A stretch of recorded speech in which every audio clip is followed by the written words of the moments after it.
Già di buon'ora stamani circa una quarantina di persone erano in attesa in piazza Cavour per la visita cardiologica e dello screening da effettuare, previsto nell'ambito della 3 giorni che l'ASP di Agrigento e il reparto di cardiologia dell'ospedale ha organizzato, previste nell'ambito delle giornate delle prevenzioni cardio e cerebrovascolari. Tieni a mente il tuo cuore, tieni a mente il tuo cervello. L'evento si concluderà domenica 22. Come si svolgerà l'attività di screening questa mattina qui in piazza Cavour? Stamattina facciamo questa terza giornata, il terzo anno che noi facciamo questo servizio per l'utenza, per la gente di Agrigento. Faremo una visita a tutti coloro che vorranno intervenire, e quindi una visita cardiologica, in più misureremo dei parametri tipo colesterolo, glicemia, pressione, peso. Sarà una visita abbastanza completa e penso che è un servizio molto gradito e utile per la cittadinanza. Offriamo questo servizio alla cittadinanza appunto per cercare di screenare, quindi di rintracciare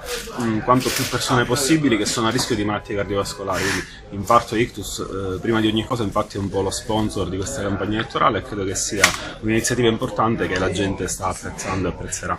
Questo è l'elettrocardiografo, facciamo il tracciato e vediamo l'attività cardiaca del paziente, e poi faremo altre domande per fare lo screening sulla cittadinanza agrigentina in questo caso. Parliamo di questa iniziativa che si svolge in piazza Cavour, importantissima per la prevenzione cardiologica. È ormai un'iniziativa che si ripete.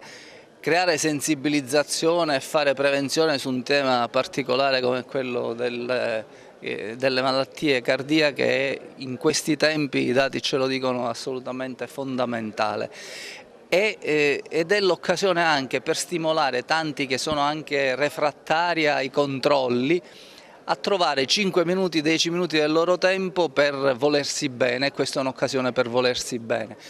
Poi ringrazio la direzione sanitaria, ringrazio l'ASP, ringrazio soprattutto la struttura di cardiologia del nostro ospedale San Giovanni di Dio, che è una di quelle buone cose che abbiamo sul territorio, per questa bella collaborazione anche svolta con l'amministrazione comunale, Agrigento Cardioprotetta, con il posizionamento di 2 defibrillatori, uno a Porta di Ponte già attivo e l'altro a piazza Cavour, che è un'ulteriore occasione per dire che cosa? Che è un tema che non può passare in maniera secondaria, e allora questa struttura buona opera anche bene sul territorio. Io li ringrazio sinceramente per quello che fanno nella nostra città.